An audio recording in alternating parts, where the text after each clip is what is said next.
คุณผู้ชมฮะไปดูเรื่องนี้ครับวันนี้คือเรื่องใหญ่ที่หลายคนจับตามองก็คือกรณีการแถลง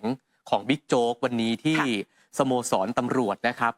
พลตำรวจเอกสุรเชษฐ์หักพานรองผบตรเนี่ยก็เดินทางไปที่สโมสรตำรวจตั้งแต่ช่วงสายๆนะฮะจริงๆแล้วเนี่ยนะครับตอนที่ไปถึงที่เรียกว่าลงจากรถใหม่ๆเลยนะฮะนักข่าวก็ไปรอแล้วนักข่าวถามเลยว่าเมื่อคืนนอนหลับสบายดีไหมค่ะทำไมนักข่าวถึงถามอย่างนั้นก็ไม่รู้นะอ่าแล้วก็บิ๊กโจ๊กก็บอกว่านอนหลับสบายดีปกติไม่มีอะไรนะฮะหลังจากนั้นเนี่ยก็เข้ามาแถลงข่าวชี้แจงกรณีที่ตกเป็นผู้ถูกกล่าวหาคดีที่พบว่ามีความเชื่อมโยงไปยังกลุ่มบัญชีม้าเครือข่ายเว็บพนันของมินนี่นะครับซึ่งตำรวจบกปปปเนี่ยร้องทุกข์ต่อปปชในข้อหาตามกฎหมายอาญามาตรา157เป็นเจ้าพนักงานปฏิบัติหรือละเว้นการปฏิบัติหน้าที่โดยมิชอบและมาตรา149เป็นเจ้าพนักงานเรียกรับทรัพย์สินนะครับบิ๊กโจ๊กเนี่ยบอกว่าเรื่องนี้ต้องเริ่มจากคดีแรกครับที่มีตำรวจเนี่ยไปค้นบ้านของตนเองโดยปกปิดข้อเท็จจริงในชั้นศาลเนื่องจากไม่ระบุในหมายค้นว่าเป็นบ้านตนมีภาพไหมฮะมีเพียงบ้านเลขที่ซึ่งศาลต้องตรวจสอบก่อนไม่ใช่ออกหมายค้นง่ายๆและ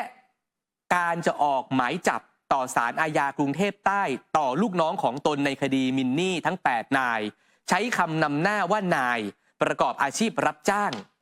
ซึ่งหากเป็นข้าราชการจะต้องขอหมายศาลจากศาลอาญาทุจริตและประพฤติมิชอบกลางเท่านั้น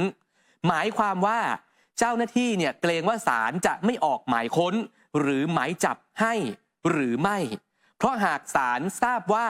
ผู้ต้องหาในคดีเป็นตำรวจอาจออกหมายเรียกให้แทนเพราะมีที่อยู่เป็นหลักแหล่งซึ่งมีข้อบังคับศาลฎีการะบุไว้ด้วยว่าการจะขอหมายค้นต้องทราบว่าคนที่อาศัยอยู่คือใครฉะนั้นปฏิบัติการครั้งนั้นจึงมีพิรุธไม่ตรงไปตรงมาเนี่ยบิ๊กโจ๊กกำลังจะบอกว่าตอนนั้นที่เป็นข่าวใหญ่ที่บิ๊กโจ๊กนุ่งกางเกงขาสั้นออกมาหน้าบ้านแล้วก็มีบิ๊กเต่าเนี่ยนะฮะไปเจรจาเนี่ยครับที่หน้าบ้านพักนะฮะบอกว่าตรงนั้นเนี่ยมันไม่ชอบมาพากลหรือเปล่าไปออกหมายอ่ะแล้วใช้ชื่อเนี่ยลูกน้องที่ว่าเนี่ยคือเป็นตำรวจแต่ใช้ชื่อว่านายนำหน้าหมดเลยเป็นการปกปิดข้อเท็จจริงในชั้นศาลใช่หรือไม่ต่อมาเนี่ยนะครับการตรวจค้นบ้านของตนครั้งนั้นไม่พบสิ่งผิดกฎหมายแต่พบความเชื่อมโยงทางการเงินที่พันตำรวจโทคริตรองผู้กำกับการสืบสวนสภ.สำโรงเหนือหนึ่งในลูกน้องของตนถูกดำเนินคดีซึ่งเป็นผู้ทำธุรกรรมให้ตนด้วยบัญชีม้ายอมรับว่าหากลูกน้องทำผิดตนในฐานะหัวหน้าก็ต้องรู้แต่ตนไม่ได้รู้ทุกเรื่องและตนเนี่ยได้ต่อว่าพันตำรวจโทคริตไปแล้วแต่เรื่องนี้เนี่ยก็ต้องยกตัวอย่างว่าหากตนใช้เลขาไปโอนเงินค่าใช้จ่ายให้พ่อแม่แต่หากเลขาไปใช้บัญชีม้าโดยที่ตนไม่ทราบนั้นเนี่ยตนจะผิดหรือไม่ใช่ว่าลูกน้องตนทำผิดแล้วตนเนี่ยจะต้องผิดด้วยแล้วสำนวนคดีเนี่ยส่งไปที่ปปชตั้งแต่เดือนธันวาคมปี2566เชื่อว่าที่ปปชเนี่ยไม่ส่งสำนวนกลับมาให้ตำรวจเพราะปปชรู้ว่าเป็นการทะเลาะกันเองของตำรวจจึงไม่อยากยุ่งดังนั้นการแถลงว่าจะขอเอาสำนวนให้ตำรวจโดยอ้างว่าได้ดำเนินการไปมากแล้วนั้นตนเองเป็นใครยศอะไรถือเป็นการกดดันดูถูกการทำงานของปปชหรือไม่ซึ่งระบบการไต่สวนของปปชที่เป็นหน่วยงานตรวจสอบทุจริตโดยตรงมีความรอบคอบรัดกุม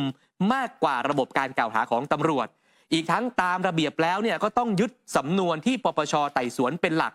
ไม่มีระเบียบที่กำหนดว่าให้ยึดสำนวนของตำรวจเป็นหลักลองฟังประเด็นนี้เพิ่มเติมดูฮะ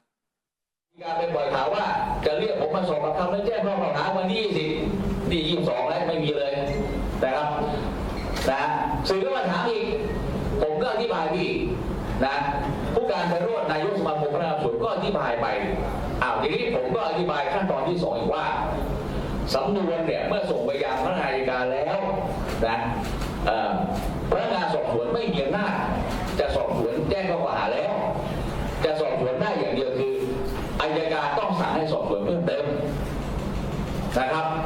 นะถ้าอัยการไม่สั่งสอบสวนเพิ่มเติมคุณสอบไม่ได้นะครับ นะคุณแจ้งข้อหาไม่ได้ปปชเป็นหน่วยงานการตรวจสอบการทุจริตนะเพราะฉะนั้นท่านต้องเข้าใจว่าปปชเป็นหน่วยงานตรวจสอบการทุจริตโดยตรงนะครับเนี่ยผมมีข้อมูลอยู่เนี่ยนะเป็นระบบไต่สวนซึ่งรอบครอบระบบกล่าวหาของตำรวจนะครับแล้วสำนวนเรื่องนี้ผมก็มองว่าก็ส่งไปปปชตั้งแต่เมื่อปีที่แล้วเริ่มมาอยู่ๆวันนี้คึกคักใหญ่เรากลับมาถูกไหมครับมีการทำหนังสือไปถึงปปชคึกคักจะมาสำนวนกลับมาแล้วไปแถลงบอกว่าปปชเนี่ยต้องส่งให้ตำรวจคุณยศอะไรนะคุณเป็นแถลงข่าวกดดันปปชเขาได้ยังไงนะคุณเป็นใครนะระบบไต่สวนปปชเนี่ยเขามีความน่าเชื่อถือมากกว่าหรือไม่มากกว่าระบบกล่าวหาตำรวจเขาเป็นหน่วยงานตรวจสอบทุจริตคุณใหญ่โตมันยังไงคุณไปกดดันปปชแล้วถามว่าคุณไปพูดยังไงว่าส่งมาตำรวจทำเร็วกว่าอ้าวอย่างนี้คุณไปพูดอย่างนี้คุณก็ไปดูถูกการทำงานปปชหรือเปล่าส่วนประเด็นเรื่องที่บอกว่ามีการกล่าวหาว่าบิ๊กโจ๊กเนี่ยได้ถูกแจ้งข้อหาความผิดมาตรา 157 กับมาตรา 149 บิ๊กโจ๊กเลยบอกว่าอยากฝากนักข่าวเนี่ยให้ลบออกด้วย เพราะว่ายังไม่ได้มีการแจ้งข้อหาอะไรแล้วก็พูดให้มีการเขียนข่าวกันใหญ่โตแล้วก็หลังจากมีการแถลงข่าวอันนี้ถือว่ารับรู้แล้วแต่เกิดว่ายังไม่ลบเนี่ยทนายของตนก็จะทำหน้าที่เช่นเดียวกันส่วนประเด็นที่มีการดำเนินคดีที่มีมูลค่าความเสียหายมากกว่า300ล้านบาทเป็นอำนาจหน้าที่ของกรมสอบสวนคดีพิเศษแต่ว่าก็ขอให้เป็นไปตามกระบวนการอย่างถูกต้องแล้วก็เตือนเจ้าหน้าที่รุ่นใหม่ที่ทำคดีด้วยว่าให้ทำด้วยความระมัดระวังตรวจสอบว่ามีอำนาจในการดำเนินการหรือไม่มิฉะนั้นเนี่ยเดี๋ยวติดคุกกันหมดเพราะตนเองได้ขุดหลุมพรางเอาไว้แล้วนอกจากนี้ได้ชี้แจงเรื่องเส้นทางการเงินที่มีการพาดพิงว่าไปเชื่อมโยงกับบัญชีม้าเว็บพนันออนไลน์บิ๊กโจ๊กยืนยันนะคะว่าไม่มีเส้นทางการเงินจากบัญชีม้าที่เชื่อมโยงไปยังบัญชีของตนเองแม้แต่เส้นเดียวค่ะลูกน้องทำผิดเนี่ยนายต้องรู้แต่ไม่ได้หมายว่าผมจะไปรู้ละเอียดทุกเรื่องเข้าใจไหมครับโอ้ยเรื่องอย่างนี้มันไปทำอะไรผมจะรู้ถามว่าผมด่าไหมด่าไอ้คลิปเนี่ยอยู่มาตั้ง10 ปีแล้วเรื่องมึงไปใช้บัญชีม้าได้ยังไงคือเข้าใจนะครับเงินผมเนี่ยเป็นเงินถูกต้องเงินผมไม่ใช่เงินเว็บพนันเมื่อเงินผมไปให้ไอ้คิดมันต้องไปใช้บัญชีปกติโอนถูกไหมมึงไปใช้บัญชีม้าได้ยังไงถูกไหมครับนอกจากด่าแล้วท่านได้มีการลงโทษอย่างอื่นไหมท่านผมไปลงโทษได้ไงผมไม่มีอำนาจในการลงโทษเลยผมจะไม่ใช่ผู้ราชการได้ผมตรอำนาจลงโทษอยู่ที่ผมตรผู้ราชการก็วันนี้ทุกวันนี้เราถูกลงโทษอยู่แล้วโดยการสั่งมาช่วยการตั้งกรรมการวินัยแต่วันนี้มันโดนลงโทษกันหมดอยู่แล้วท่านคริสนี่ทำงานกับท่านมากี่ปีแล้วครับโอ้คิดมันอยู่มา10 ปีนะคิดเนี่ย11 ปีแล้วแต่11 ปีไม่รู้ไส้สนกลในของเขาเลยเหรอครับว่าเขาทำอะไรยังไงมีการใช้จ่ายเงินแบบไหนยังไงไม่รู้ผมไม่รู้เรื่องเพราะว่าอย่างนี้คือผมไม่มีทางรู้หรอกว่าลูกน้องมันไปทำอะไรบ้างเพราะลูกน้องผมมันหลายคนแล้วผมไม่ได้ใช้ที่โอนคนเดียวนะนี่ลูกน้องผมมีไอ้นนท์ก็เนี่ยผมก็ใช้โอนถูกไหมแต่ทำไมไอ้นนท์ไม่ใช้บัญชีม้าล่ะคือบิ๊กโจ๊กเนี่ยนะฮะยังบอกอีกว่ากรณีที่ตำรวจเนี่ยจะเรียกแม่ตัวเองมาสอบปากคำเพิ่มเติมก็ยินดีรวมทั้งกรณีที่มีการตั้งข้อสังเกตว่าตนเองเนี่ยนำเงินไปทำบุญจำนวนมากเพื่อเลี่ยงภาษีนั้นก็ยืนยันว่าไม่เป็นความจริงแต่ยอมรับว่ามีการทำบุญหลายวัดประมาณ10 วัดชี้แจงได้หมดไม่มีการเลี่ยงภาษีส่วนประเด็นเรื่องของการร่ำรวยผิดปกตินั้นเนี่ยตนได้ยื่นบัญชีทรัพย์สินให้ปปชเนี่ยตรวจสอบแล้วทุกปีแล้วก็บิ๊กโจ๊กเนี่ยยังพูดถึงประเด็นที่มีนายตำรวจชั้นผู้ใหญ่ในสำนักงานตำรวจแห่งชาติอีกหลายคนที่รับเงินจากเว็บพนันออนไลน์กว่า100 ล้านบาทนี่เหมือนบิ๊กโจ๊กกำลังพยายามจะแฉกลับเลยนะถ้าเราดูข่าวใช่ไหมเหมือนบิ๊กโจ๊กกำลังจะบอกว่าเนี่ยตัวเองก็รู้นะมีข้อมูลอยู่นะว่ามีนายตำรวจชั้นผู้ใหญ่รับเงินจากเว็บพนันออนไลน์กว่า100 ล้านบาทแล้วก็ใช้เงินจากบัญชีม้าทำไมไม่ไปดำเนินการเหตุใดจึงพุ่งเป้ามาที่ตนคนเดียวมาปัดแข้งปัดขากันอยู่ทำไมซึ่งหากมอบหมายให้ตนเองเนี่ยปราบเว็บพนันออนไลน์มั่นใจว่า7 วันก็สามารถปราบได้หมดพร้อมฝากไปถึงตำรวจในสำนักงานตำรวจแห่งชาติว่าให้แข่งกันทำงานดีกว่าอย่าอิจฉาริษยา เรื่องรุ่นไม่เกี่ยวยศตำแหน่งขึ้นอยู่กับบุญวาสนาของแต่ละคนซึ่งบางคดีไม่มีคนทำตนเองต้องทำแทนจนมีผลงานมากมายเชื่อว่าหากตนเองลงสมัครสสภาคอีสานก็ได้รับเลือกอย่างแน่นอนค่ะขนาดนั้นเลยนะพร้อมกับเรียกร้องให้นายตำรวจระดับพลเอกหรือพลโทเป็นผู้ออกมาให้ข้อมูลบ้างอย่าเป็นอีแอบปอดแหกให้ลูกน้องออกมาตายอย่างเดียวขอให้เอาเบอร์ใหญ่ๆออกมาชี้แจงบ้างใครล่ะทีนี้เรื่องของชาวบ้านนี่เราอยากรู้เลยนะเนี่ยพลเอกพลโทพลเป็นตำรวจนะใช่ไหมพลตำรวจเอกพลตำรวจโทอย่างเงี้ยบิ๊กโจ๊กยังบอกอีกว่าในวันนี้ลูกน้องตนเนี่ยยื่นฟ้องพลตำรวจเอกไปแล้ว2 นายรวมกับที่เคยฟ้องพนักงานสอบสวนที่ทำคดีนี้กว่า200 นายกรณีออกหมายค้นจับโดยปกปิดข้อเท็จจริงพร้อมฟ้องสื่ออาวุโสจากการเสนอข่าวว่าตนมีความสนิทสนมกับกรรมการปปช.ท่านหนึ่งและต้องการให้ส่งสำนวนกลับมาให้ตำรวจบิ๊กโจ๊กยืนยันว่าไม่ได้มีความสนิทสนมกับปปช.และไม่ได้มีความประสงค์ที่จะประสานให้ปปช.รับสำนวนคดีดังกล่าวไปดำเนินการเพื่อให้ตนเนี่ยมีทางรอดและไม่ได้มีการประสานไปยังผู้ใหญ่เพื่อให้เคลียร์เรื่องนี้ที่เห็นตนเอง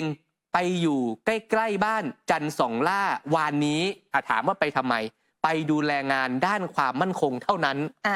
ไม่ได้เข้าไปในบ้านและไม่ได้ไปยุ่งเกี่ยวอะไรเพราะเมื่อวานนี้มี VIP มาก็ว่าอย่างนั้นอันนี้ในมุมบิ๊กโจ๊กแต่วันนี้คนที่เคลื่อนไหวเหมือนกันก็คือพลตำรวจตรีจรูญเกียรติปานแก้ว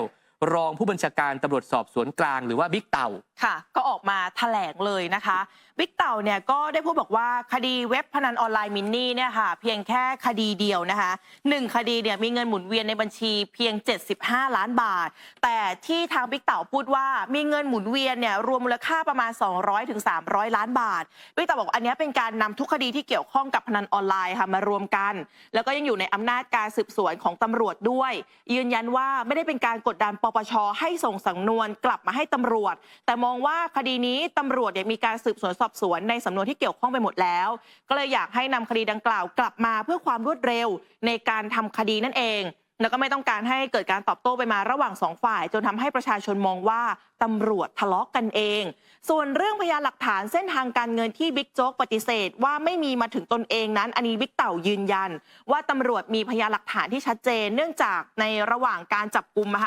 คณะชุดสืบสวนกว่า200 นายที่ตอนนี้ถูกบิ๊กโจ๊กฟ้องร้องดำเนินคดีนะคะบิ๊กเต่าบอกว่าได้เก็บรวบรวมพยานหลักฐานในคดีดังกล่าวอย่างละเอียดตั้งแต่วันที่เข้าจับกุมวันแรกซึ่งหลักฐานที่ตรวจยึดได้มีการจดข้อมูลไว้ชัดเจนว่ามีการใช้จ่ายเงินจำนวนดังกล่าวอย่างไรได้จากใครบ้างและมีเส้นทางการเงินเชื่อมโยงนายตำรวจระดับสูงซึ่งส่วนตัวเองเชื่อว่าหากคดีดังกล่าวปปช.ไม่ส่งสำนวนกลับมาแต่จะเป็นผู้ไต่สวนเองอันนี้ก็เชื่อว่าจะต้องชี้มูลความผิดแน่นอนและจะมีการสืบสวนสอบสวนที่เข้มข้นและเจาะลึกกว่าตำรวจแน่นอน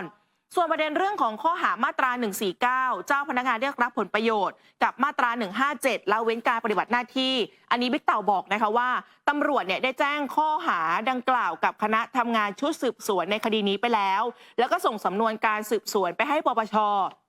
ซึ่งหากว่ามีการส่งสำนวนกลับมาทางคณะชุดสืบสวนก็พร้อมที่จะแจ้งข้อกล่าวหานี้พร้อมกับข้อหาฟอกเงินในคราวเดียวกันด้วยนะคะนอกจากนี้ค่ะทางด้านของบิ๊กเต่ายังได้พูดถึงประเด็นที่อัยการสั่งสอบเพิ่มใน7 ประเด็นก็ยืนยันว่าตำรวจไม่ได้ทำสำนวนไม่ดีจนอัยการต้องสั่งให้สอบเพิ่มใน7 ประเด็นนี้ก็มีการชี้แจงเรื่องนี้ด้วยพร้อมกับบอกว่าประเด็นที่บิ๊กโจ๊กท้าให้พลตำรวจเอกที่ดูแลคดีดังกล่าวออกมาพูดแทนที่จะส่งตนเองซึ่งเป็นตำรวจยศพลตำรวจตรีมาพูดแทนประเด็นนี้พลตำรวจเอกธนาชูวงศ์รองผบ.ตร.ในฐานะดูแลงานสืบสวนสอบสวนแล้วก็เป็นหัวหน้าคณะทำงานในคดีนี้ค่ะก็ไม่ได้ออกมาให้สัมภาษณ์กับสื่อมวลชนนะคะเพราะว่าต้องการให้ข้อมูลออกมาในทิศทางเดียวกันแล้วก็ลงมติในที่ประชุมไปเมื่อวันอังคารที่ผ่านมาให้ทางด้านของบิ๊กเต่าเป็นโฆษกในคดีนี้แต่ไม่ใช่เป็นการหลบหน้าก็คือเหมือนว่ายืนยันแล้วว่าที่ทางด้านของพลตำรวจเอกธนาไม่ได้ออกมาพูดคือเขามีมติออกมาแล้วว่าให้บิ๊กเต่าเป็นโฆษกในการชี้แจงประเด็นนี้คนเดียวนะคะเรียนว่าคดีนี้นะครับเงินที่มันเข้ามาที่ผมบอกว่า200 กว่าล้านถึง300 ล้านมันมาจากหลายเว็บ เว็บแรกเนี่ยเป็นเว็บของมินนี่เนี่ยมีตัวเงินผมว่าประมาณสัก2 หลักถึง 3 หลักนะครับก็ไม่น่าจะเกิน 3 หลักเว็บหนึ่งก่อน แล้วมันยังมีเว็บอย่างอื่นที่เรากำลังสืบสวนได้เนี่ยเราพบเส้นเงินอีกเว็บอื่นเนี่ยรวมๆกันแล้วเนี่ยประมาณ200 กว่าล้านถึง300 ล้านเอาให้เข้าใจนะคนละเรื่องคนละกรณีคนละเคสไม่ใช่เอามารวมกันเป็นเคสเดียวไม่ใช่มินนี่คนเดียวนะเข้าใจนะ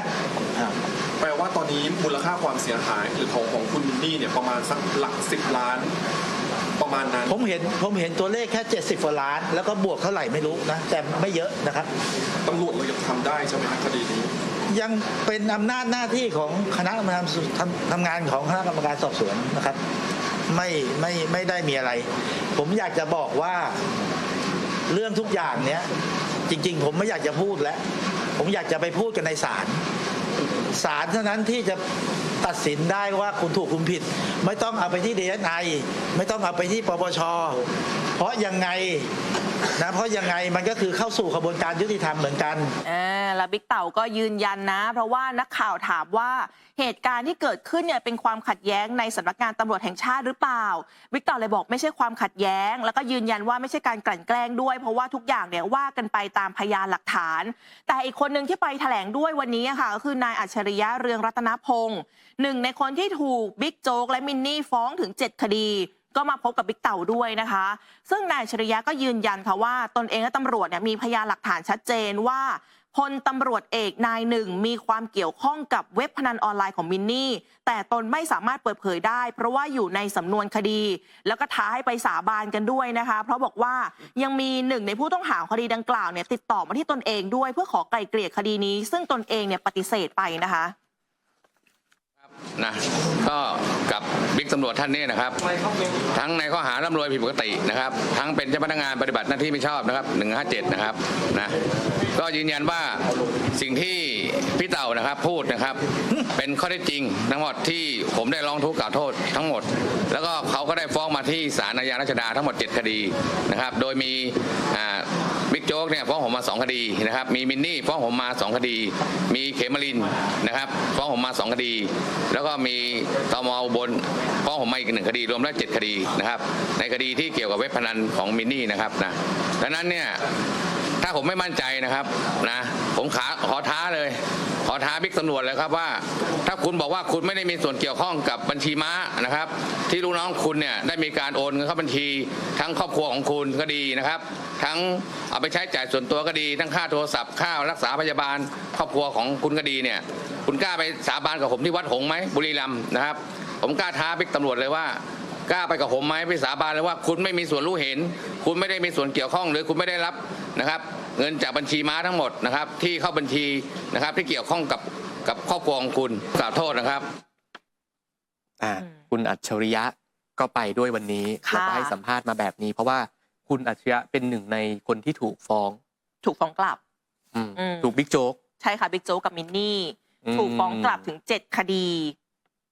ซึ่งอัจฉริยะก็บอกว่าตัวเองกับตำรวจที่ทำเนี่ยมีพยานหลักฐานชัดเจน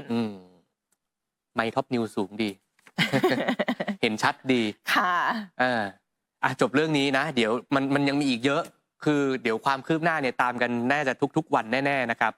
ส่วนเรื่องของภารกิจการกู้มาร่วมสนับสนุนท็อปนิวส์นำเสนอความจริงได้แล้ววันนี้เพียงกดปุ่ม Super Thanks แล้วเลือกจำนวนเงินตามที่ต้องการได้เลยครับขอบคุณครับ